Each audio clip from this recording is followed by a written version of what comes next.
transphobic TikTokers are misrepresenting what I said and just straight up lying, because that's the only way you can disagree with what I'm about to tell you. Straight up lying?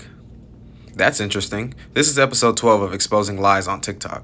Their entire argument is that gender is biological and anyone who is trans is just mentally unwell. This is something that the general scientific community agrees is wrong. Yes, gender is based in biology. That's why the concept of man is formally and informally defined as adult male human, and the concept of woman is defined as adult female human. People who identify as trans are those with an incongruence between their biological sex and their perceived gender identity. There's also a mental disorder known as gender dysphoria that's classified in the DSM-5 and is described as a sense of unease that a person may have because of a mismatch between their biological sex and their gender identity. I don't think that's a coincidence.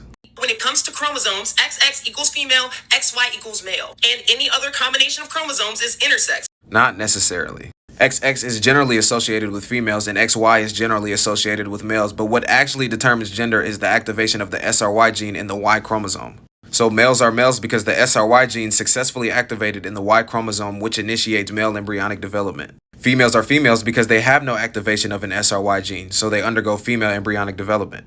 There can be exceptions to this. Some males can have XXY chromosomes, also known as Klinefelter syndrome. But they are still male because the SRY gene in the Y chromosome was activated. Did you know that sometimes someone who is biologically male can actually have the appearance of a female? And they don't have extra chromosomes or anything. They legit just have XX or XY chromosome. When males present female, it's called Sawyer syndrome. They grow up and live their entire lives as women despite being biologically male. Yeah, that's completely wrong. People with Swyer syndrome aren't males presenting as female, they're just females with XY chromosomes. And it's just blatant spreading of misinformation to refer to them as males because the scientific community doesn't at all agree with that assertion. Swyer syndrome is a rare disorder that occurs when someone has XY chromosomes but the SRY gene in the Y chromosome does not activate. Because the SRY gene does not activate, the individual does not go down the male embryonic developmental pathway. They have no sex glands but instead develop female internal and external genitalia. So these individuals are not male just because they have XY chromosomes. It's a little more complicated than that.